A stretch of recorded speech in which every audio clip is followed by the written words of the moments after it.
Imagina un imperio donde el rey organiza banquetes de 180 días solo para mostrar su gloria. Un lugar donde el poder se mide en copas de oro y donde una sola palabra puede cambiar el destino de millones.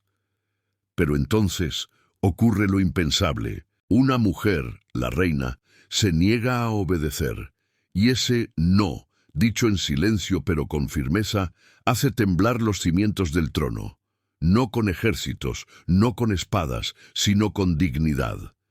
Así comienza la historia de Esther, una joven huérfana, invisible ante el mundo, pero elegida por un propósito que ni ella misma imaginaba.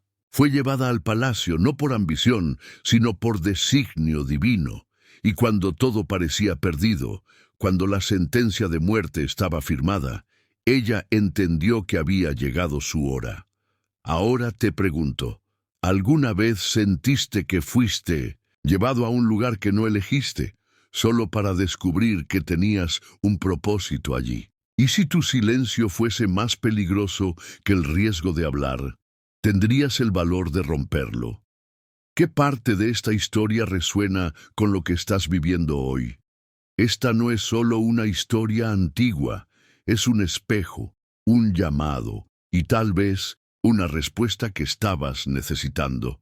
En los días del majestuoso imperio persa, cuando Asuero, también conocido como Jerjes, se sentaba en su trono real en la fortaleza de Susa, se desató una exhibición de poder sin precedentes. Gobernando desde la India hasta Etiopía, sobre 127 provincias, el rey decidió mostrar al mundo la extensión de su dominio y la abundancia de su gloria. No bastaba con gobernar, quería ser recordado, quería deslumbrar al mundo con su magnificencia. Así ordenó un banquete que duraría 180 días, 600.000 latidos del corazón destinados a un solo propósito, demostrar que nadie se comparaba con él.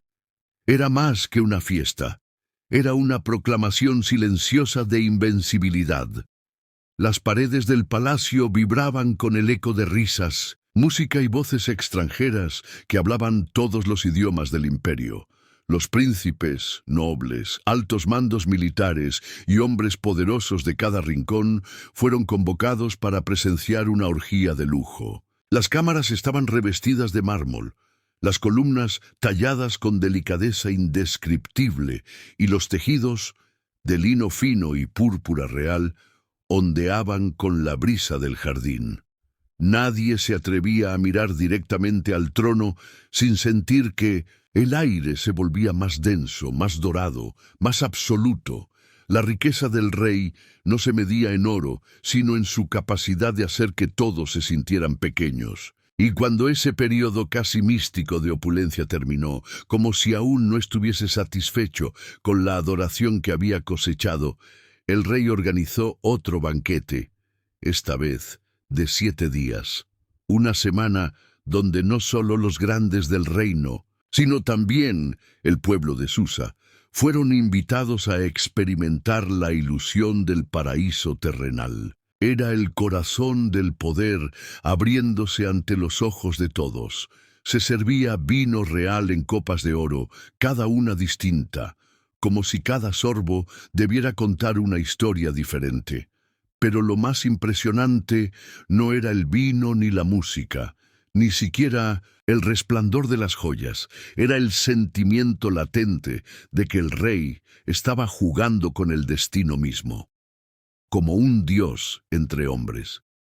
En medio de ese frenesí, cuando el vino ya había relajado los juicios y los límites entre el respeto y la idolatría se hacían borrosos, Asuero decidió dar el último toque a su obra de arte. Ordenó que trajeran a la reina Vasti. No era un llamado por amor, era una orden de exhibición. El rey quería mostrar su belleza como una extensión de su poder. La reina debía comparecer con la corona real, adornada como una joya más entre todas las riquezas. El rey no pedía, exigía, no invitaba, mandaba. Pero lo impensable sucedió. Vasti se negó. la mujer más cercana al trono, desafió públicamente al hombre más poderoso del mundo conocido. No acudió, no obedeció, no se inclinó. En un instante, el banquete dejó de ser una celebración y se convirtió en un campo de tensión. ¿Qué podía significar ese no? Orgullo herido, un acto de dignidad, cansancio de ser tratada como un objeto decorativo, un grito sutil de libertad en una época donde las voces femeninas eran constantemente silenciadas. No lo sabemos con certeza, pero lo que sí sabemos es que su negativa estremeció los cimientos del poder. La corte entró en pánico. Los consejeros del rey, hombres que vivían aferrados al control y al miedo al desorden, temieron que esa actitud se propagara como un incendio. Si la reina podía desobedecer al rey, ¿qué impediría que las demás mujeres del imperio desobedecieran a sus esposos? El temor era político, social, patriarcal. Por eso se recomendó que Vashti fuera destituida, no solo como castigo, sino como escarmiento público, para preservar la estructura, para silenciar cualquier chispa de subversión. Así se decretó. El título de reina fue retirado. Su nombre fue omitido en los cánticos del reino. Fue borrada del paisaje de la realeza como una sombra incómoda. Pero en lo más íntimo del alma humana, esa sombra sigue brillando con una luz distinta. Vashti no desapareció. Su acto quedó grabado en la historia como una grieta luminosa en un sistema de opresión. Y aquí es donde la narrativa arde con una profundidad desconcertante. Porque mientras el mundo la llama desobediente, otros corazones la ven como valiente. La primera en decir no, no a un hombre, sino a una cultura que la reducía a adorno. Y tú, que estás oyendo esta historia y sintiendo su peso, ¿crees que Vashti fue rebelde o fue profética? ¿Una amenaza o un símbolo? ¿Cuántas veces el verdadero poder se esconde en la capacidad de no ceder? A veces, los actos más santos no son los que se ven gloriosos desde el inicio, sino aquellos que nacen en la tensión del conflicto, en el cruce entre la obediencia ciega y la voz que grita por dentro. Mientras Asuero buscaba demostrar dominio absoluto, su imperio fue sacudido por una decisión silenciosa, pero eterna. Porque no fue una guerra, ni un decreto, ni un ejército lo que fracturó la fachada perfecta del trono. Fue una mujer diciendo no. La historia de Esther aún no comienza, pero ya podemos sentir cómo Dios comienza a mover piezas invisibles. Él no grita, no se impone, no necesita tronos ni copas de oro. Su soberanía se mueve en lo oculto, en lo negado, en lo inesperado. Y muchas veces se revela justo cuando los poderosos creen haber asegurado el control absoluto. Vashti cayó, pero su acto abrió el camino para que otra mujer se levantara, una que cambiaría el destino de un pueblo entero. Y es que, a veces, la negación que el mundo condena es la misma que el cielo bendice en secreto. En el aparente fracaso de una reina, Dios empezó a escribir la salvación de una nación. Cuando el eco del nombre de Vashti aún flotaba como un susurro incómodo entre las columnas del palacio, el rey Asuero, aconsejado por su círculo de sabios y estrategas, ordenó que se buscara una nueva reina. Pero no cualquier mujer. Debía ser la más hermosa, la más encantadora, digna no solo de reemplazar a la anterior, sino de encarnar la perfección que el trono exigía. Así comenzó un proceso que no fue simplemente un concurso de belleza, sino una maquinaria cuidadosa y calculada de selección imperial. Jóvenes vírgenes de apariencia extraordinaria fueron traídas desde todas las provincias del vasto imperio persa. Cada una arrancada de su hogar, separada de su familia, convertida en candidata ante un poder que no pedía permiso, solo obediencia. Era un desfile de promesas, una exhibición de cuerpos hermosos pero silenciosos, mujeres cuyas voces no eran solicitadas, solo su presencia. Se les entregaban cosméticos, perfumes, ropas delicadas y se las entrenaba durante 12 meses. 6 meses con óleo de mirra, 6 meses con ungüentos y especias aromáticas, un año completo para preparar la piel, la apariencia, para borrar cualquier rastro de una vida anterior y convertirlas en criaturas dignas del palacio. Pero nada de eso podía preparar el corazón. En medio de esa realidad escondida tras la fachada del lujo, había una joven diferente. Se llamaba Hadasa, aunque su nombre persa era Esther. Huérfana desde niña, había sido criada por su primo Mardoqueo, un judío que vivía en Susa, descendiente de los exiliados que fueron llevados a Babilonia. La vida de Esther no había sido marcada por privilegios ni riquezas. Su belleza era natural, sí, pero no nacida de pretensiones. Era una belleza humilde, silenciosa, tejida en la ternura del anonimato. No buscaba tronos, no deseaba coronas, y sin embargo, fue elegida entre las muchas jóvenes del imperio para ser llevada al harén del rey. En el interior de esos muros, donde las mujeres eran formadas para complacer, Esther se mostró distinta, no por rebeldía, sino por una quietud inquebrantable. No exigía, no competía, no seducía. Su gracia era un río calmo que fluía sin esfuerzo. Ganó el favor de Hegai, el eunuco encargado del harén, quien le proveyó todo cuanto necesitaba. Pero Esther no pidió más de lo que le fue dado. No decoró su belleza con adornos excesivos. Su simplicidad era su misterio, y en el tiempo señalado fue llevada ante el rey. No sabemos qué palabras intercambiaron, si es que hablaron. No conocemos los detalles de aquella noche, pero sí sabemos que Asuero quedó cautivado, no solo por su apariencia, sino por algo más profundo, invisible a los ojos, una presencia, un espíritu, un aura. Fue coronada reina en lugar de Vasti. Se celebró un gran banquete y se proclamó el nuevo capítulo del reinado con vino, regalos y alegría. El imperio aplaudía. El palacio respiraba aliviado. El trono, una vez vacío, volvía a lucir su corona. Pero Esther guardaba un secreto. Nadie sabía que era judía.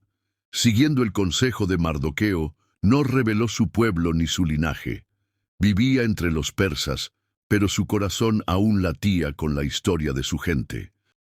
En su interior llevaban la memoria del exilio, las promesas antiguas, la identidad que no podía ser borrada ni disfrazada por vestidos reales. Mardoqueo, por su parte, seguía atento a cada movimiento, sentado junto a la puerta del palacio, como una sombra silenciosa que velaba por ella. El destino, con su delicadeza feroz, había colocado a una joven judía en el centro del poder más grande del mundo, pero ni ella sabía aún lo que eso significaba.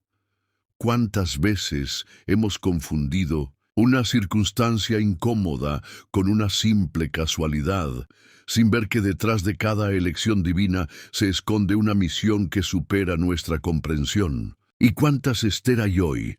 Personas que nunca buscaron la visibilidad, pero fueron empujadas por la vida hacia lugares altos, sin saber que llevaban en sí mismas las llaves de algo eterno. Es en este punto donde la historia deja de ser un relato antiguo y se convierte en un espejo. ¿Y tú?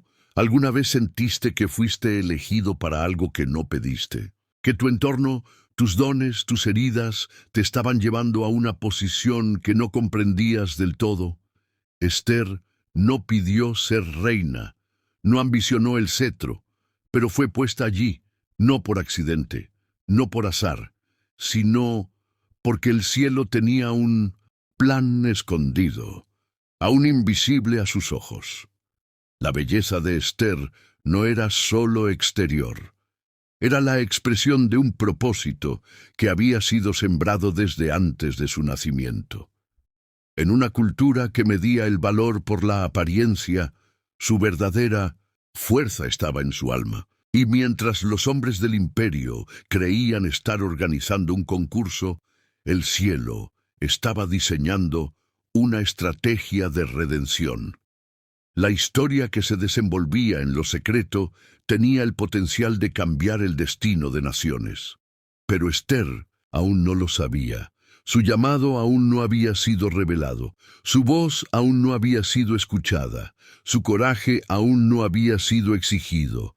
Y sin embargo, todo estaba en movimiento. Cada paso, cada silencio, cada noche en el palacio formaba parte de una coreografía divina. Y así, una joven huérfana desconocida de un pueblo despreciado fue elevada a reina de un imperio. No por mérito, sino por propósito, no por apariencia, sino por designio. Porque cuando Dios elige, no necesita justificar su elección. Él ve lo que nadie ve. Él prepara en lo oculto lo que un día será revelado a la vista de todos. ¿No es provocador pensar que muchas veces las plataformas de poder que el mundo levanta con fines egoístas son, en realidad, escenarios que el cielo utiliza para cumplir sus promesas más profundas? Esther no sabía que su belleza sería la llave para entrar, pero su fe sería la puerta por la cual su pueblo sería salvado. Y aunque en ese momento todo parecía tranquilo, el silencio de Dios estaba preñado de propósito.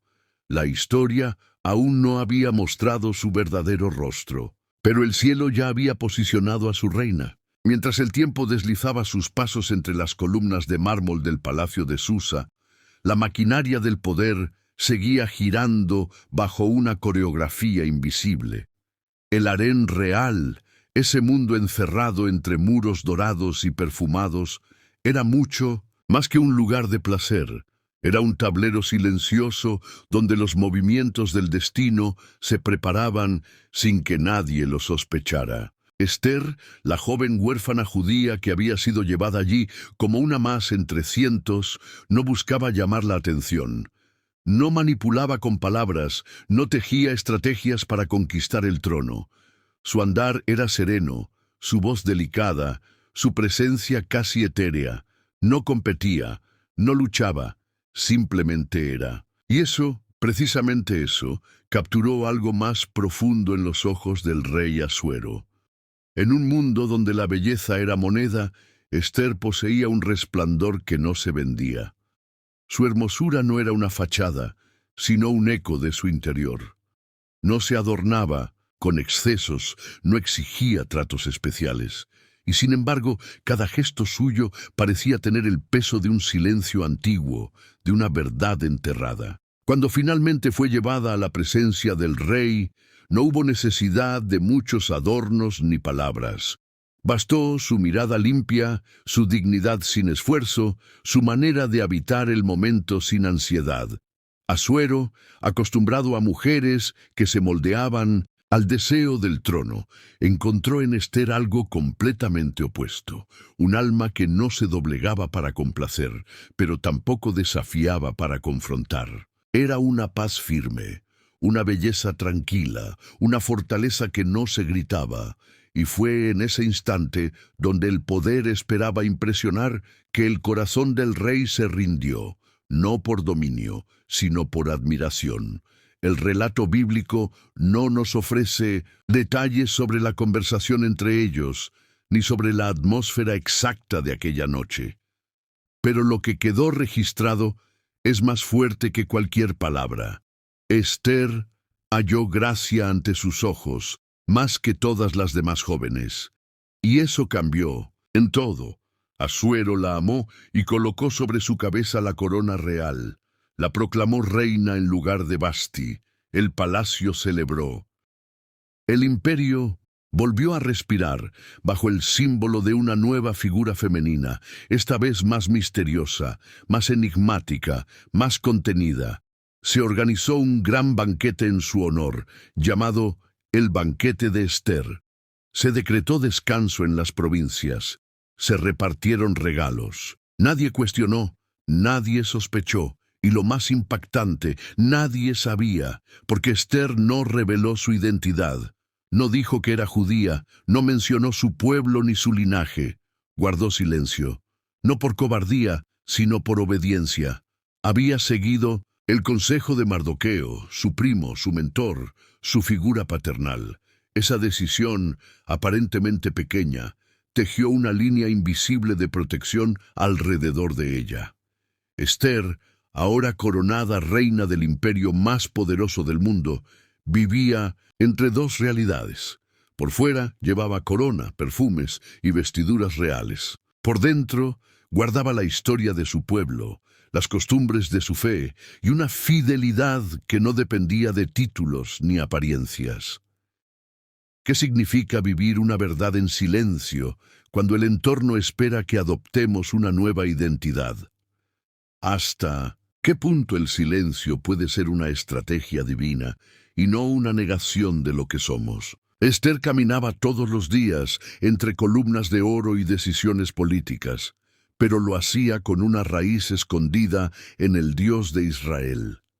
Nadie podía imaginar que bajo esos velos elegantes latía un corazón que pertenecía a otra nación, a otro rey.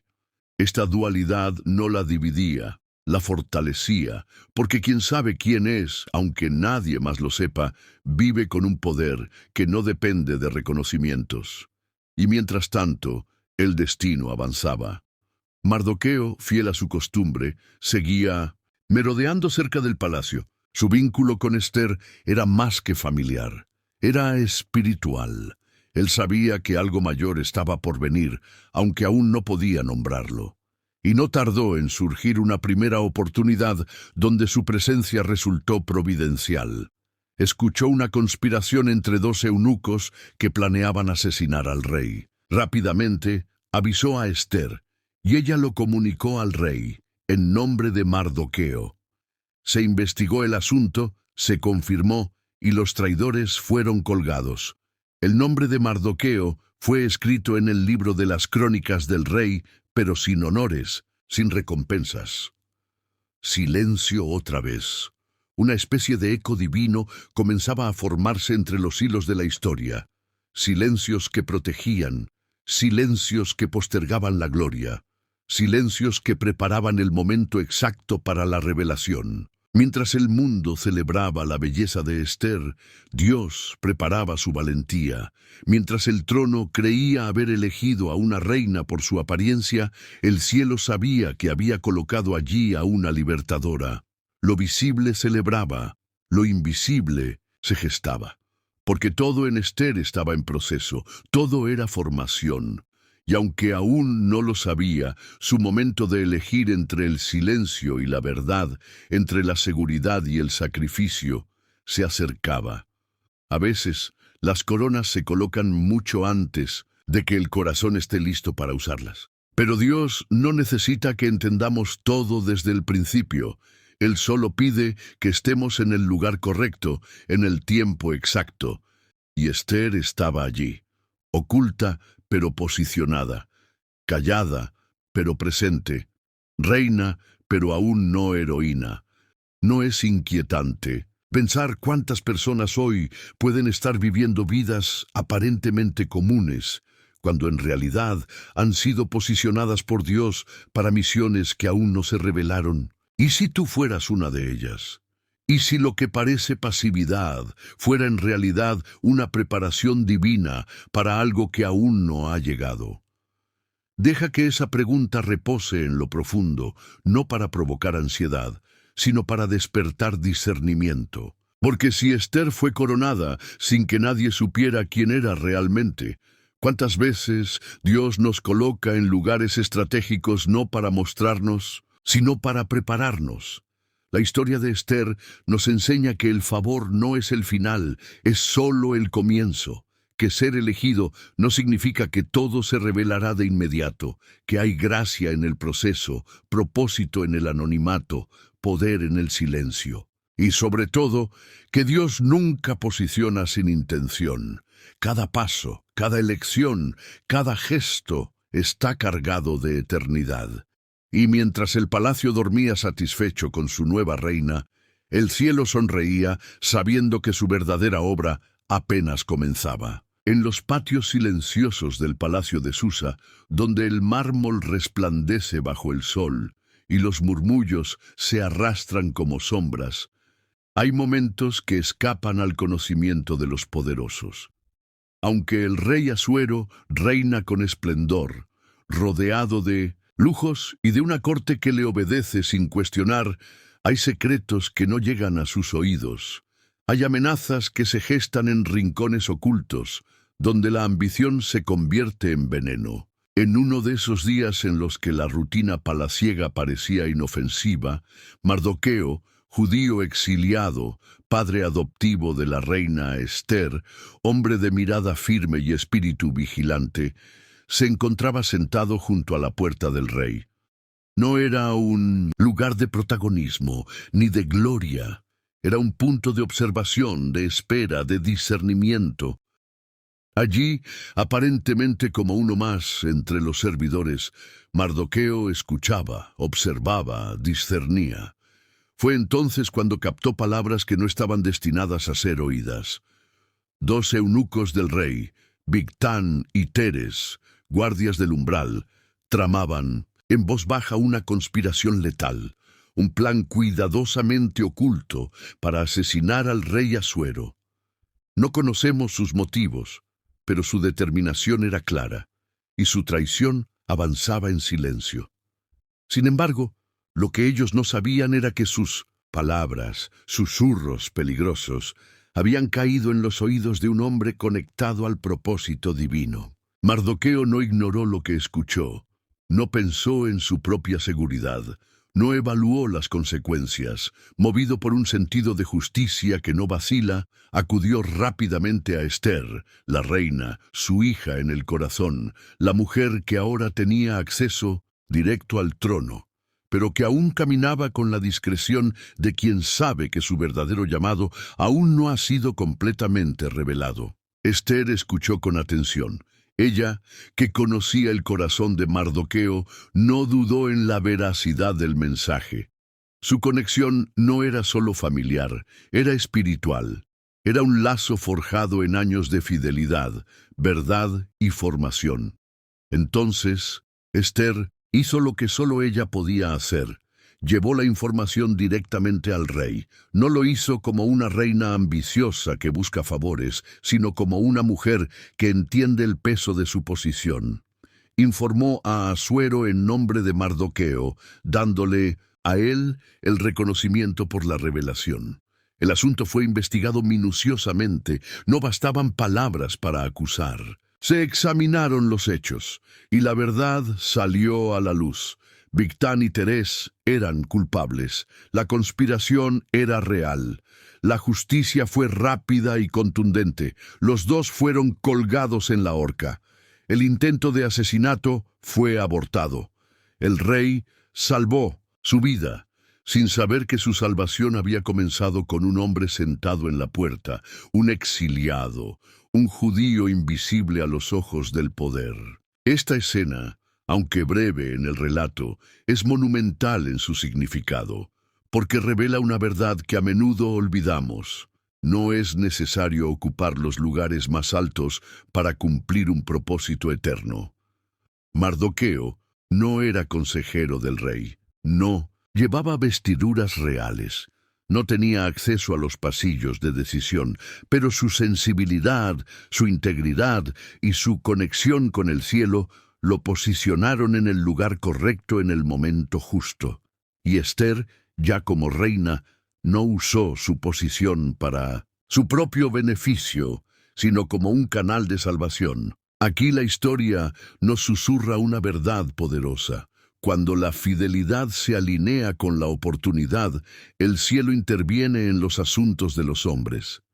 El acto fue registrado en el libro de las crónicas del rey, en presencia del monarca. Un detalle que parece insignificante, pero que más adelante será el punto de inflexión para el destino de todo un pueblo.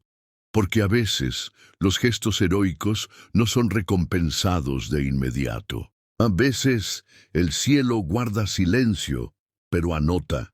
Y ese silencio no es olvido, es estrategia, es tiempo de maduración, es parte del gran diseño. ¿Cuántas veces esperamos que nuestras acciones justas traigan resultados inmediatos?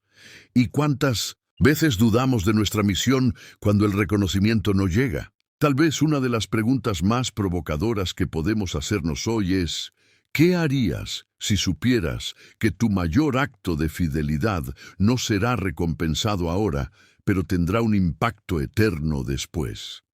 Piénsalo, porque es precisamente en ese espacio invisible entre el acto y la recompensa donde se forjan los verdaderos siervos de propósito. Mardoqueo no reclamó una recompensa, no exigió un lugar de honra, no buscó reconocimiento. Y Esther tampoco pidió favores por llevar el mensaje. Ambos entendieron que servir con verdad es más valioso que ser vistos, que proteger la vida, aunque nadie lo sepa, es más importante que ser aplaudido por ello. El palacio siguió su curso. El rey siguió viviendo, inconsciente del destino que se había redirigido por causa de dos corazones obedientes. El libro de las crónicas fue cerrado. El momento pasó, pero en el reino celestial algo se activó. Una semilla fue sembrada, y más adelante esa semilla florecería en un fruto que cambiaría el destino de una nación entera. Esta parte de la historia no tiene fuegos artificiales ni grandes discursos. No hay milagros visibles ni señales del cielo, pero hay algo que arde bajo la superficie, una red de propósitos que se entrelazan silenciosamente, porque a veces el escenario donde Dios actúa no es una tormenta ni un milagro, sino un pasillo oscuro, una conversación escuchada, una decisión tomada en silencio. En la fidelidad de lo pequeño, Dios construye lo eterno. En lo que parece irrelevante, Él escribe capítulos decisivos. Y en la obediencia de un solo instante se puede preservar el destino de reyes y pueblos. Mardoqueo no sabía que esa acción sería clave más adelante. Esther no sabía que esa comunicación silenciosa sería el ancla de su futuro coraje. Pero eso es lo fascinante del propósito.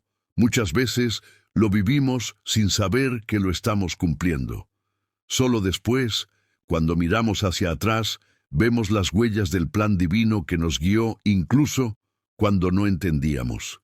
Que este relato quede como un eco en nuestros corazones. No desprecies el lugar donde estás, ni subestimes el impacto de tus decisiones silenciosas, porque puede que el mundo no te vea, pero el cielo te está escribiendo en su libro. En los corredores del poder, donde el eco de las decisiones retumba más allá de los muros visibles, se gesta una historia marcada por el orgullo, la fe y una tensión que arde en silencio.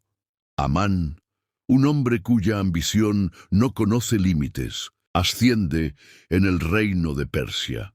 El rey Asuero, impresionado por su capacidad estratégica o tal vez cegado por su apariencia de lealtad, lo exalta por encima de todos los príncipes, otorgándole una autoridad casi absoluta. Desde ese momento, una orden se extiende por todo el imperio. Todos deben inclinarse ante Amán, reconocerlo, honrarlo con gestos que simbolizan reverencia total. Las calles del reino comienzan a llenarse de esas escenas. Hombres agachando la cabeza, arrodillándose, bajando la mirada en presencia de aquel que ahora representa la máxima figura de poder después del rey. Y Amán disfruta cada gesto. Se alimenta de cada reverencia. Su alma se infla con cada rodilla que toca el suelo, porque hay hombres que no buscan servir, sino ser adorados, que no anhelan justicia, sino sumisión. Y en medio de esa atmósfera de obediencia impuesta, una figura permanece erguida, firme, inamovible: Mardoqueo, el mismo que salvó la vida del rey, el mismo que se sienta en la puerta del palacio, el mismo que observa con los ojos de quien sabe que hay un reino mayor que cualquier trono humano. Mardoqueo no se arrodilla, no baja la cabeza, no rinde homenaje, y no porque sea rebelde o orgulloso. Su negativa nace de una raíz más profunda, su identidad. Es judío, y como judío no se inclina ante hombres, no adora figuras de poder, no entrega a nadie el honor que solo pertenece a Dios. Su postura no es política, es espiritual, es una convicción que atraviesa el alma y se expresa en el cuerpo. Una fidelidad que no se negocia, aunque cueste. Día tras día, Amán pasa y ve la figura de Mardoqueo permaneciendo de pie, mientras todos los demás se postran. Al principio, tal vez lo ignora, luego empieza a incomodarse, después lo observa y finalmente lo odia. Porque para los orgullosos no hay mayor afrenta que alguien que no se rinde ante su ego. Y lo que arde en el corazón de Amán no es solo frustración, es furia, una rabia que nace del rechazo y se transforma en sed de venganza, pero no se conforma con herir a Mardoqueo. No planea una represalia individual, su ira necesita una escala mayor. Y entonces, como si su mente oscura encontrara una oportunidad, decide destruir no solo al hombre sino a todo su pueblo. Porque si uno se atreve a permanecer firme, hará temblar al sistema que exige sumisión. Y Amán no tolera fisuras. Así que empieza a investigar. Averigua quién es Mardoqueo, descubre su origen, y cuando entiende que es judío, no ve una nación, ve una amenaza, no ve diversidad, ve un obstáculo a su dominio.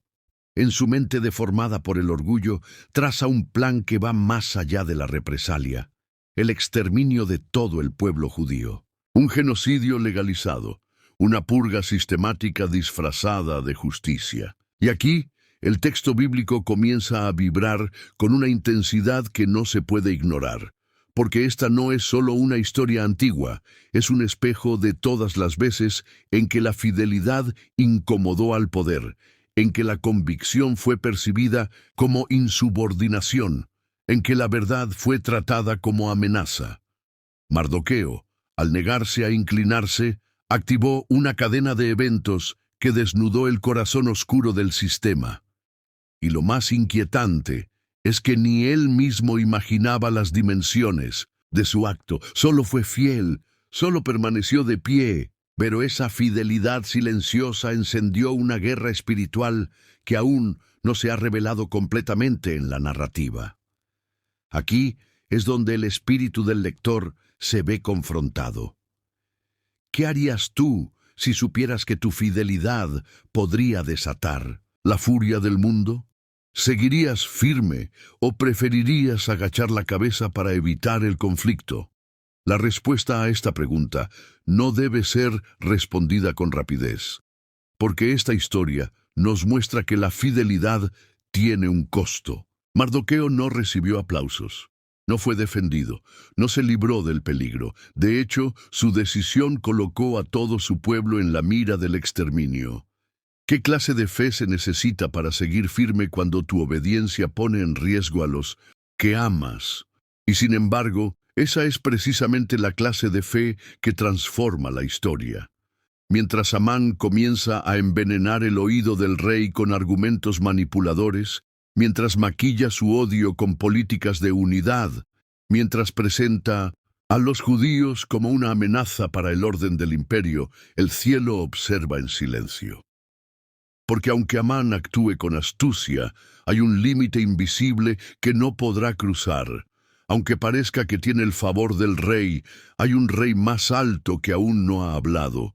Y aunque el decreto de muerte aún no haya sido pronunciado, la semilla del conflicto ya está sembrada. Lo que está en juego no es solo la vida de un pueblo. Es la prueba de que la fidelidad puede alterar el curso de los imperios. Que la adoración verdadera no se negocia con coronas humanas. Que hay momentos en la historia en los que un hombre, de pie entre miles de rodillas, puede ser el canal de un propósito eterno, y Mardoqueo, en su silencio y firmeza, se convierte en ese canal, no con discursos, no con espadas, no con estrategias, solo con integridad, con lealtad, con una conciencia que no cede ante la presión. Es impresionante pensar cómo el conflicto más intenso de esta etapa de la historia no comienza con un ejército, sino con una negativa. Un no dicho sin gritos, pero con el peso de una eternidad detrás. Un acto de resistencia que revela los espíritus que operan detrás del sistema, porque cuando la fe se convierte en una amenaza es porque el sistema tiene miedo de lo que no puede controlar. El rostro de Amán puede ser nuevo, pero su espíritu es antiguo. Es el mismo que ha intentado aniquilar a los que no se doblan, que ha disfrazado el odio con legalidad, que ha presentado el exterminio como orden. Pero frente a ese espíritu se levanta el testimonio de un solo hombre fiel. Y esa fidelidad no quedará sin respuesta. El tiempo de Dios se acerca, el conflicto ha comenzado y la historia está a punto de incendiarse, pero no con fuego humano, sino con el fuego del propósito divino que no puede ser detenido por decretos ni por amenazas. Porque cuando un hijo de Dios decide no inclinarse, el cielo se prepara para intervenir, y tú te inclinarías en la sala del trono, donde el eco de las decisiones se convierte en destino, y el susurro de una voz poderosa puede firmar la vida o la muerte de multitudes. Se cuece una conspiración que lleva el olor agrio del orgullo herido. Amán, inflado por su reciente ascenso, embriagado con el incienso de la adoración que exige de los demás, ahora se encuentra con una obsesión que lo consume. Mardoqueo no se inclinó, y no solo eso, es judío, y con él miles, miles que creen en un solo Dios, miles que no se doblegan ante hombres, miles que son, para Amán, un recordatorio constante de su impotencia frente a una convicción que no puede comprar. Lo que comenzó como un desprecio se convierte en un plan cruel, calculado, meticuloso, pero para ejecutarlo necesita poder. Y Amán lo tiene, pero no del todo. Necesita una firma, necesita el sello del rey. Así que se presenta ante Asuero, no con odio evidente, sino con un disfraz de sabiduría política. Habla de un pueblo diferente, disperso, cuyas leyes son distintas y que no obedecen las leyes del rey. No menciona nombres, no habla de razas, pero siembra el veneno. Su voz suena lógica, sus palabras están bañadas de diplomacia, pero el corazón de su mensaje es perverso. Exterminarlos es conveniente para el imperio, como si la justicia se midiera por utilidad, como si la existencia de un pueblo se pudiera borrar con una firma. Y aquí vemos un patrón que se repite a lo largo de la historia. El mal no siempre grita, a veces susurra, no siempre llega con espadas, a veces con argumentos. Y Amán sabe hablar, convence al rey, lo persuade, le ofrece dinero, promete depositar una gran suma de plata en el tesoro real a cambio del decreto. Y Asuero, distraído, tal vez sin entender del todo las implicaciones, entrega a Amán su anillo. Con él, la autoridad. Con él, el permiso para sellar el destino de un pueblo. Y Amán no pierde tiempo. Reúne a los escribas. Se redacta un decreto. Se traduce a todos los idiomas del imperio. Se envía a cada provincia. Es un anuncio legal, irreversible, sellado con el anillo del rey. El contenido es escalofriante. En una fecha precisa, todos los judíos del imperio, sin importar edad, sexo o condición, deben ser exterminados. Niños, mujeres, ancianos, una masacre autorizada, y para que todo parezca obra del destino, Amán echa suertes, para determinar el día exacto. Elige así el tiempo perfecto, creyendo que los dados lo guiarán, como si el azar estuviera de su lado, como si el universo aprobara su odio, y así el día queda fijado, y el reloj comienza a correr. Imagina el impacto. De un día a otro, familias enteras reciben la noticia de que sus vidas tienen fecha de vencimiento, que su sangre será derramada con permiso del rey, que sus hijos no verán el amanecer de un nuevo año. El imperio, que alguna vez fue refugio, ahora se convierte en trampa mortal. La tristeza se instala en las casas, el temor se apodera de los corazones, pero también algo más empieza a encenderse entre los justos, una tensión que no es solo miedo, sino también búsqueda, porque cuando todo parece perdido, el alma se aferra al invisible. Y aunque el decreto está sellado, aunque la suerte ha sido echada, hay un Dios que no juega con dados. Hay un trono más alto que el de Asuero, y hay un plan divino que no ha sido cancelado por la firma de un hombre. Sin embargo, en este momento del relato, parece que el mal triunfa. Parece que el poder está en las manos equivocadas. Parece que el silencio de Dios grita abandono. Y es aquí donde la historia atraviesa el corazón del oyente, porque nos hace preguntar, ¿qué haces cuando la injusticia se legaliza? ¿Cuando el mal se viste de ley? ¿Cuando la muerte viene con sello real? ¿Es posible mantener la esperanza cuando todo decreto apunta a tu fin? Y más aún, si supieras que tienes solo unos días antes de ser destruido, ¿qué parte de ti despertaría primero? ¿El miedo, la resignación o la fe? Lo que ocurre aquí no es solo un complot político, es una batalla espiritual. Es la confrontación entre un hombre movido por el odio y un pueblo que aún no ha despertado por completo al propósito que lleva en su sangre. Porque los judíos no son solo una nación, son portadores de promesa, y cuando un decreto intenta silenciar la promesa, no es solo un ataque humano, es una provocación directa al cielo. El espíritu de Amán ha cruzado un límite. Ya no es solo enemistad con Mardoqueo, es enemistad con el propósito eterno, es intentar borrar de la tierra el linaje por el cual vendría la redención. Y aunque él no lo sabe, ha tocado las cuerdas del plan divino. El Pur, la suerte que ha echado con arrogancia, será más adelante la evidencia de que el destino del justo no lo decide el azar, sino el Dios que gobierna el tiempo. Porque Dios no juega a los dados. Él escribe historias eternas con manos invisibles, y aunque parezca que el enemigo tiene la última palabra, la historia aún no ha terminado.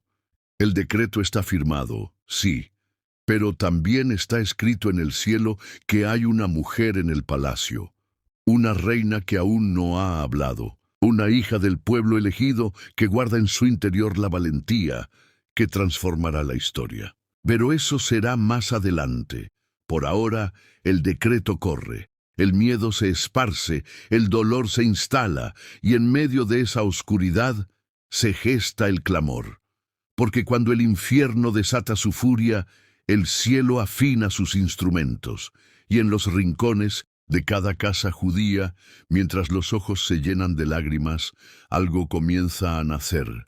El susurro de la intercesión, el gemido de la urgencia, el grito mudo de los que esperan un milagro. Esta parte de la historia es un espejo doloroso pero necesario. Nos confronta con la realidad del mal, nos recuerda que el poder puede ser corrompido, que la legalidad no siempre es justicia y que hay momentos en los que permanecer en silencio no es una opción.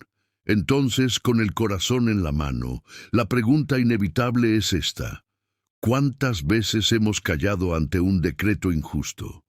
¿Cuántas veces el confort nos ha impedido alzar la voz?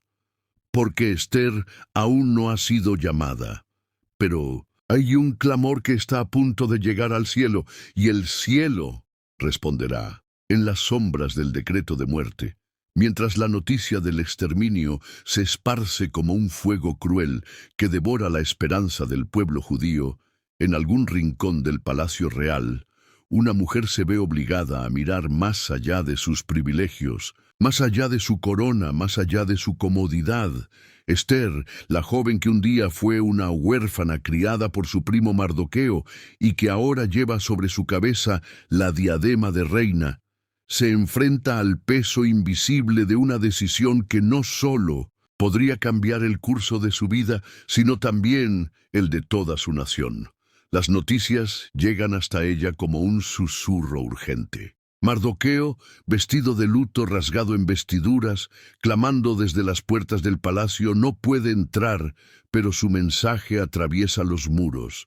El decreto ha sido firmado, el exterminio tiene fecha, y ella, la reina, guarda silencio. Pero su silencio, esta vez, tiene consecuencias. Mardoqueo le envía un mensaje que corta más hondo que cualquier espada. No pienses que por estar en la casa del rey escaparás tú sola entre todos los judíos, porque si callas absolutamente en este tiempo, respiro y liberación vendrán de otra parte para los judíos, pero tú y la casa de tu padre perecerán. Y quién sabe si para esta hora has llegado al reino. Esas palabras no son solo una advertencia, son una llamada, un despertar, un recordatorio de propósito.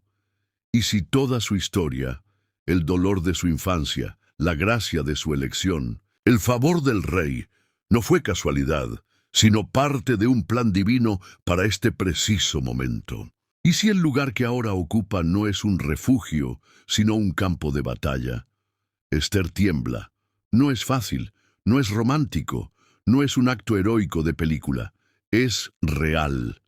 El protocolo del reino persa es claro. Nadie puede presentarse ante el rey sin ser llamado. Hacerlo es violar la ley y el castigo es la muerte, a menos que el rey extienda su cetro. Y ella no ha sido llamada en 30 días. El favor parece haberse desvanecido.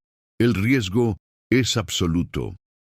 Si entra, podría morir, pero si no lo hace, su pueblo morirá. Y es ahí, en esa tensión insostenible, que Esther se despoja de su pasividad, de su miedo, de su corona como escudo.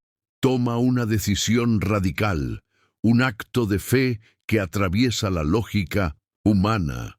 Envía su respuesta a Mardoqueo. Ve y reúne a todos los judíos que se hallan en Susa, y ayunen por mí. No coman ni beban en 3 días, noche y día. Yo también ayunaré con mis doncellas, y así entraré a ver al rey, aunque no sea conforme a la ley, y si perezco, que perezca. Estas palabras no son una rendición, son una declaración de guerra espiritual. Esther comprende que no basta con una buena estrategia ni con una apariencia real. Esta batalla se libra en otra dimensión, y comienza con ayuno, con humillación, con dependencia absoluta del Dios que hasta ahora ha guardado cada paso. Durante 3 días y 3 noches, el silencio del palacio es invadido por el clamor del Espíritu.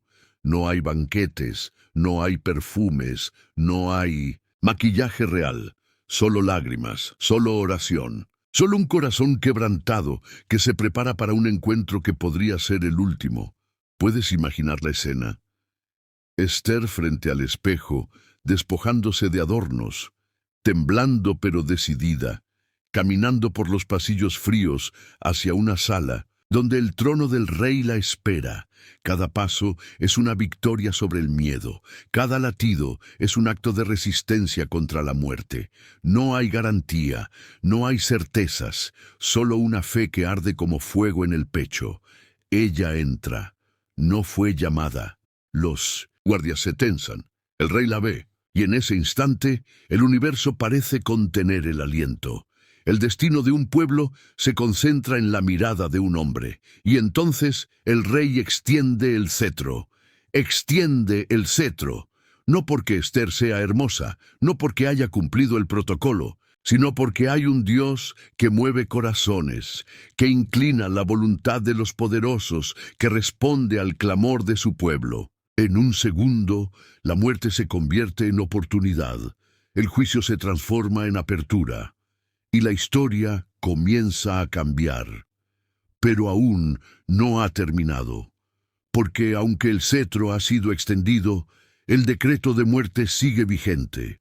La batalla no ha terminado con un gesto real, pero este es el primer paso, el acto de valentía que abre las puertas a una nueva intervención divina. Y mientras el cielo escribe con fuego cada palabra de este capítulo, surge una pregunta inevitable, una que atraviesa la piel y alcanza la médula. ¿Qué harías tú si supieras que tu silencio puede condenar, pero tu voz puede costarte la vida? ¿Hablarías? ¿Intervendrías? ¿Tendrías el coraje de perder tu posición por salvar un propósito? Esta historia no se trata solo de Esther. Se trata de cada persona que ha sido posicionada en lugares de influencia, en espacios de oportunidad, en palacios modernos donde es más fácil callar que actuar. Se trata de comprender que no estamos donde estamos por casualidad, sino por propósito, que cada lugar de favor es también una plataforma de responsabilidad, y que muchas veces el precio de cumplir el destino es arriesgarlo todo. Esther no es valiente porque no tiene miedo. Es valiente porque decide actuar a pesar del miedo, porque entiende que hay momentos en los que la fe no se demuestra con palabras, sino con pasos. Y su paso, ese caminar hacia el trono sin invitación, resuena como un grito eterno que sigue inspirando a quienes hoy enfrentan sus propias batallas. Tal vez tú estás en tu propio palacio, tal vez enfrentas decisiones donde el costo de actuar es alto, pero el costo de callar es aún más profundo. Y entonces, como un eco que atraviesa generaciones, resuena la voz de Mardoqueo, y quién sabe si para esta hora has llegado al reino. En medio de un imperio gobernado por la opulencia y los decretos inquebrantables del rey Asuero, una joven reina oculta un secreto que puede cambiar el curso de la historia. Su nombre es Esther, huérfana, criada por su primo Mardoqueo, una mujer cuya belleza no solo adornaba su rostro, sino que brillaba en la profundidad de su carácter, en la valentía silente que la preparaba para una hora crucial. Hasta este punto, su origen judío era un secreto cuidadosamente guardado, una verdad latente en su alma, esperando el momento exacto para revelarse como una chispa encendida en la oscuridad de un decreto de muerte. Amán, el enemigo de los judíos, el hombre que se deleitaba en su propia arrogancia, había logrado lo impensable, convencer al rey de firmar la aniquilación de todo un pueblo. Por un instante parecía que la maldad triunfaría. La suerte, los dados lanzados al azar, el Pur, parecían haber sellado el destino de miles. Pero Dios, aunque no se menciona explícitamente en este relato sagrado, orquestaba en silencio, moviendo hilos invisibles que tejían redención. Y fue allí, en ese punto de presión máxima, donde Esther dejó de lado su comodidad. Después de ayunar por 3 días, sin comer ni beber, junto a todo el pueblo judío, tomó la decisión que definiría no solo su historia, sino también la nuestra. Se presentó ante el rey sin haber sido llamada. Un acto prohibido, peligroso, letal, pero también un acto de fe desbordante. Si perezco que perezca, había dicho, y esa frase aún hoy resuena como un eco en los corazones de los que han sentido el peso de una causa mayor que su propia vida. Cuando el rey extiende su cetro hacia ella, la atmósfera cambia. Algo en el reino espiritual se rompe. El favor comienza a manifestarse. Esther no corre, no grita, no acusa. Ella espera, observa, invita al rey y a Amán a un banquete, y luego a otro. El suspenso se intensifica, y es en el segundo banquete donde todo cambia. Allí, entre copas de vino y palabras cuidadosamente elegidas, Esther se levanta, y con la voz firme de una mujer que sabe que ha nacido para este momento, revela su identidad. Soy judía. Su declaración sacude el aire. Y hay un hombre que ha maquinado nuestra destrucción. El rey, confundido y colérico, pregunta: ¿quién es y dónde está el que ha osado hacer tal cosa? Y entonces, como una espada que corta el velo de la traición, Ester señala: el adversario y enemigo es este malvado Amán. El tiempo se detiene. La sangre se hiela, el rostro de Amán palidece, sus rodillas tiemblan, el rey furioso se levanta y sale al jardín del palacio. Amán, temiendo por su vida, se lanza sobre el lecho donde estaba Ester, suplicando misericordia. Pero al volver el rey y ver la escena, su furia se convierte en sentencia. Y es aquí donde la ironía divina se manifiesta con una perfección que solo el cielo puede diseñar. Amán muere colgado en la misma horca de 50 codos de altura que él había mandado construir para Mardoqueo.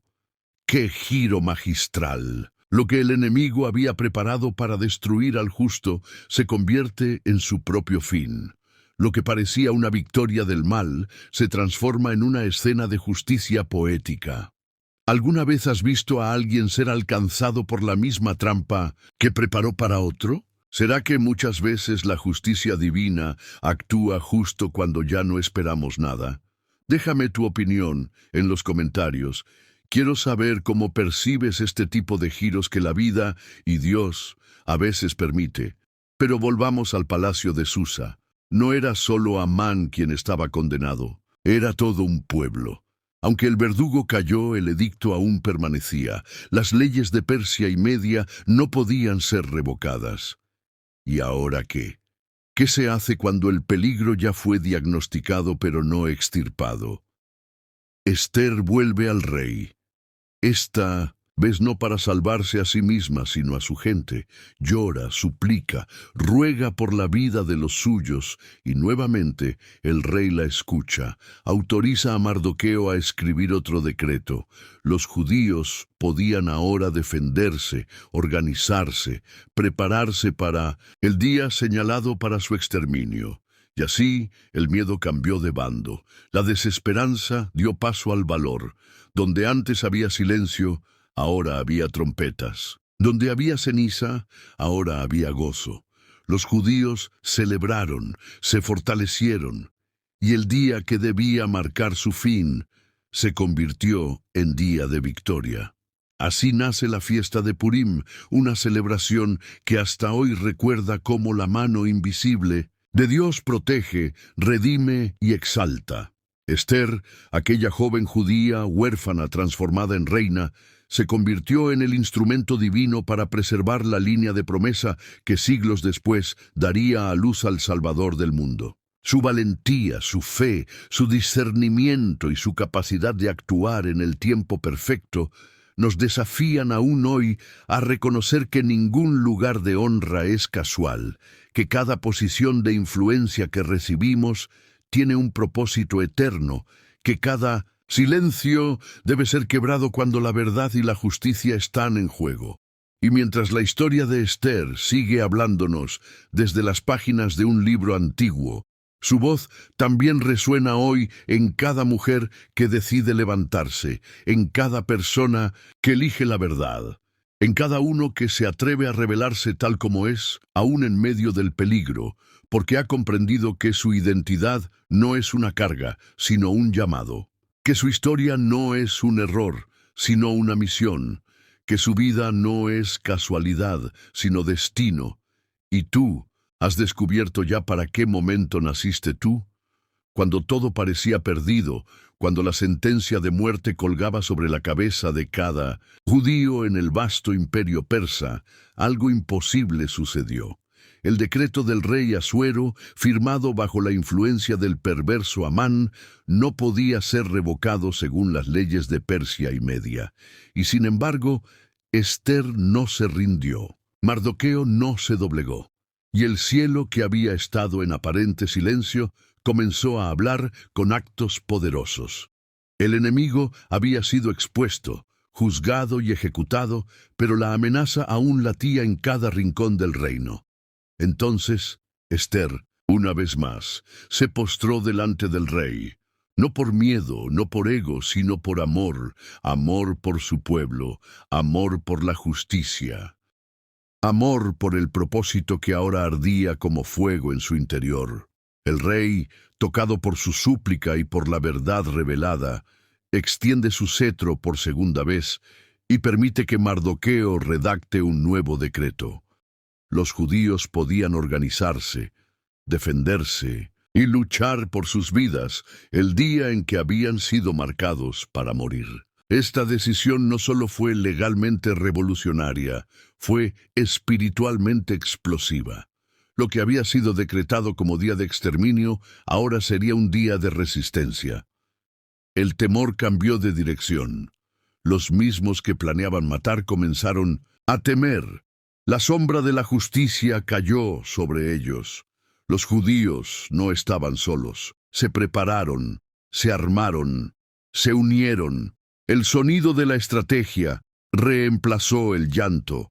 El valor sustituyó el lamento. Y cuando llegó el día señalado por los dados de Amán, el día de Pur, que él había escogido por superstición para destruir, el guión fue invertido por una mano invisible, pero soberana. Los enemigos que se levantaron contra ellos fueron vencidos. En todas las provincias, desde la ciudadela de Susa hasta los confines del imperio, los judíos prevalecieron. No por su fuerza militar, no por la cantidad de armas, sino porque el cielo peleaba por ellos. El miedo cayó sobre todos los pueblos, y muchos incluso se unieron a los judíos, reconociendo que algo sobrenatural los rodeaba. ¿Alguna vez has sentido que algo divino te respalda cuando decides defender lo que es justo, aunque el mundo entero parezca en tu contra? ¿Será que a veces solo descubrimos la fuerza que llevamos dentro cuando no tenemos más opción que levantarnos? Déjame tu opinión en los comentarios. Quiero leerte. La victoria no fue una casualidad, fue una proclamación, fue una reescritura de destino. Ester y Mardoqueo entendieron que aquello que el enemigo había planeado para destrucción, Dios lo había convertido en oportunidad, y no se permitieron olvidar. No dejaron que la historia se disipara como humo. Instituyeron una fiesta, una celebración anual, un recordatorio vivo de que cuando todo parece perdido, cuando los poderosos se confabulan, cuando el decreto de muerte ha sido firmado, Dios puede revertirlo todo en un solo día. Así nació Purim, una fiesta marcada no por el olvido, sino por la memoria, no por la tristeza, sino por el gozo. Se determinó que cada año, en los días 14 y 15 del mes de Adar, los judíos celebrarían su liberación. Comerían, beberían, compartirían presentes y cuidarían de los pobres. No como un acto superficial, sino como una profunda declaración espiritual. El dolor no tiene la última palabra. El enemigo no escribe nuestro final. Somos el pueblo del Dios que interviene.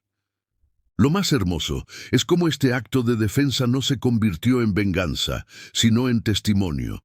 No usaron su victoria para oprimir, sino para recordar, para enseñar, para transmitir de generación en generación que hay un propósito detrás de cada prueba, que hay una historia de redención escrita con tinta celestial, incluso en medio de los decretos más oscuros.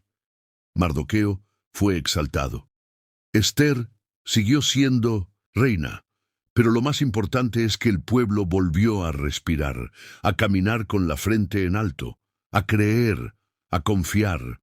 Porque si Dios había salvado una nación entera a través de una joven huérfana y un hombre justo que no se arrodilló ante la maldad, que no podría hacer con otros corazones dispuestos. El decreto del enemigo fue respondido con sabiduría. La conspiración fue confrontada con estrategia. La sentencia de muerte fue cancelada con valentía. Y el resultado no fue solo supervivencia, fue celebración. Porque Purim no solo es una fiesta judía, es un principio eterno. Lo que el enemigo usa para silenciarte, Dios puede usar para amplificar tu voz. Lo que debía terminar en tragedia se convierte en memoria viva. Y tú, que estás escuchando esto hoy, necesitas saber que ningún decreto sobre tu vida es más fuerte que el propósito que Dios escribió para ti antes de que nacieras. Tal vez te sientes rodeado, tal vez el enemigo ha lanzado decretos invisibles sobre tu familia, tus finanzas, tu salud o tu mente. Pero si aún respiras, hay esperanza. Si aún escuchas, hay redención. Y si decides levantarte como lo hicieron los judíos en Persia, puede que este también sea tu tiempo de Purim, porque la fe verdadera no niega el peligro, pero tampoco se arrodilla ante él. Y cuando un pueblo se une, ayuna, ora, se prepara y confía, el cielo responde. La historia de Esther no es un cuento antiguo, es un llamado presente, es una señal para esta generación. Es la prueba de que incluso cuando el decreto ha sido sellado, el favor de Dios puede escribir un segundo edicto. Uno que te autoriza a pelear por tu propósito, a proteger lo que Dios te dio, a resistir hasta ver la victoria. Así como Purim fue establecido para recordar que el dolor se convirtió en fiesta, que la muerte fue reemplazada por vida, tú también puedes empezar hoy a construir tu memoria de fe. Celebra aunque el enemigo no entienda.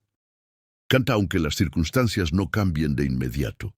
Comparte tu gozo aunque otros no lo comprendan.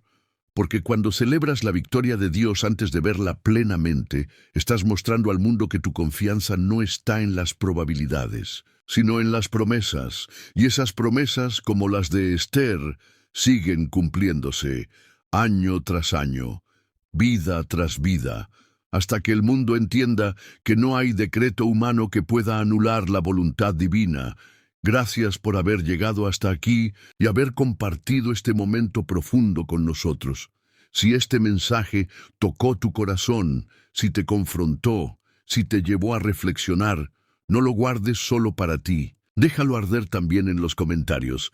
Queremos leerte, saber qué parte del relato te estremeció, qué verdad te habló con más fuerza. Te invito a explorar más videos del canal. Hay historias que sanan, otras que desafían, y muchas que revelan el latido del corazón de Dios en medio del caos humano. Este viaje por la palabra apenas comienza, y lo que viene es aún más poderoso. Mantente atento, porque se vienen más episodios cargados de revelación, con historias que no solo se cuentan, se viven. Que el Señor te bendiga y te guarde. Que su voz vuelva a sonar clara en tu vida y que su presencia te abrace en cada proceso. Nos vemos en el próximo video y que el cielo siga escribiendo tu historia. Amén. Después de ayunar por 3 días, sin comer ni beber, junto a todo el pueblo judío, tomó la decisión que definiría no solo su historia, sino también la nuestra. Se presentó ante el rey sin haber sido llamada. Un acto prohibido, peligroso, letal, pero también un acto de fe desbordante. Si perezco que perezca, había dicho, y esa frase aún hoy resuena como un eco en los corazones de los que han sentido el peso de una causa mayor que su propia vida. Cuando el rey extiende su cetro hacia ella, la atmósfera cambia. Algo en el reino espiritual se rompe. El favor comienza a manifestarse. Esther no corre, no grita, no acusa. Ella espera, observa, invita al rey y a Amán a un banquete, y luego a otro. El suspenso se intensifica, y es en el segundo banquete donde todo cambia. Allí, entre copas de vino y palabras cuidadosamente elegidas, Esther se levanta, y con la voz firme de una mujer que sabe que ha nacido para este momento, revela su identidad. Soy judía. Su declaración sacude el aire, y hay un hombre que ha maquinado nuestra destrucción. El rey, confundido y colérico, pregunta, ¿quién es y dónde está el que ha osado hacer tal cosa? Y entonces, como una espada que corta el velo de la traición, Esther señala, El adversario y enemigo es este malvado Amán. El tiempo se detiene. La sangre se hiela, el rostro de Amán palidece, sus rodillas tiemblan, el rey furioso se levanta y sale al jardín del palacio. Amán, temiendo por su vida, se lanza sobre el lecho donde estaba Ester, suplicando misericordia. Pero al volver el rey y ver la escena, su furia se convierte en sentencia. Y es aquí donde la ironía divina se manifiesta con una perfección que solo el cielo puede diseñar. Amán muere colgado en la misma horca de 50 codos de altura que él había mandado construir para Mardoqueo. ¡Qué giro magistral! Lo que el enemigo había preparado para destruir al justo se convierte en su propio fin. Lo que parecía una victoria del mal se transforma en una escena de justicia poética. ¿Alguna vez has visto a alguien ser alcanzado por la misma trampa que preparó para otro? ¿Será que muchas veces la justicia divina actúa justo cuando ya no esperamos nada? Déjame tu opinión en los comentarios. Quiero saber cómo percibes este tipo de giros que la vida y Dios a veces permite. Pero volvamos al palacio de Susa. No era solo Amán quien estaba condenado, era todo un pueblo. Aunque el verdugo cayó, el edicto aún permanecía. Las leyes de Persia y Media no podían ser revocadas. ¿Y ahora qué? ¿Qué se hace cuando el peligro ya fue diagnosticado pero no extirpado? Ester vuelve al rey. Esta vez no para salvarse a sí misma, sino a su gente. Llora, suplica, ruega por la vida de los suyos, y nuevamente el rey la escucha. Autoriza a Mardoqueo a escribir otro decreto. Los judíos podían ahora defenderse, organizarse, prepararse para el día señalado para su exterminio. Y así el miedo cambió de bando. La desesperanza dio paso al valor. Donde antes había silencio, ahora había trompetas. Donde había ceniza, ahora había gozo. Los judíos celebraron, se fortalecieron, y el día que debía marcar su fin se convirtió en día de victoria. Así nace la fiesta de Purim, una celebración que hasta hoy recuerda cómo la mano invisible de Dios protege, redime y exalta.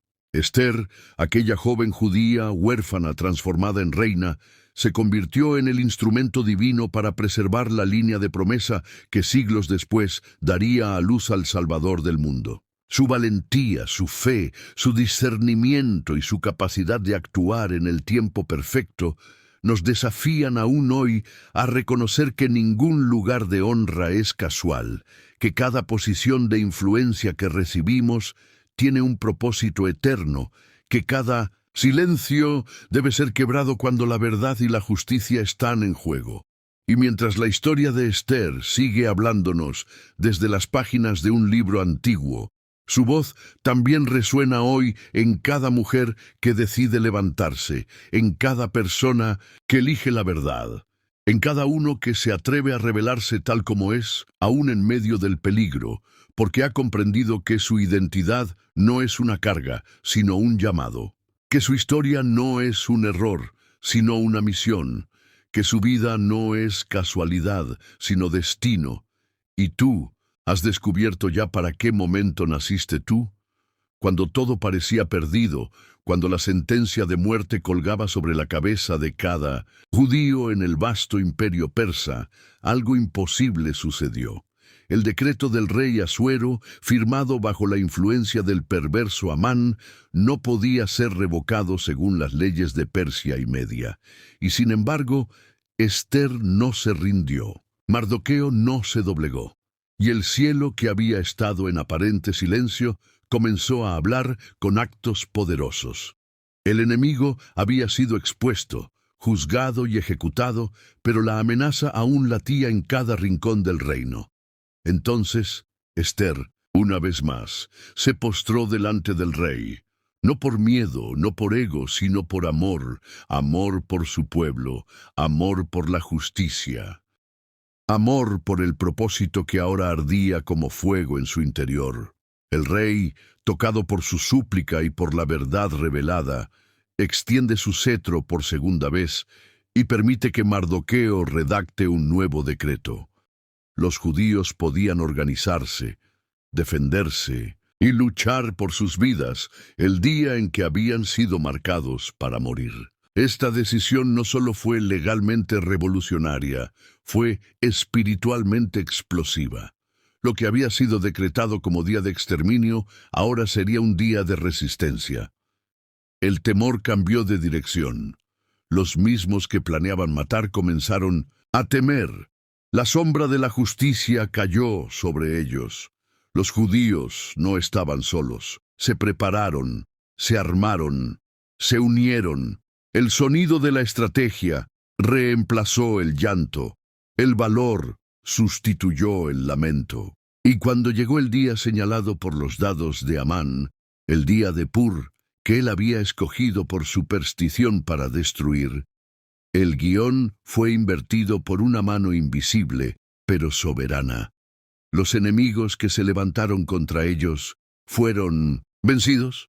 En todas las provincias, desde la ciudadela de Susa hasta los confines del imperio, los judíos prevalecieron. No por su fuerza militar, no por la cantidad de armas, sino porque el cielo peleaba por ellos. El miedo cayó sobre todos los pueblos, y muchos incluso se unieron a los judíos, reconociendo que algo sobrenatural los rodeaba.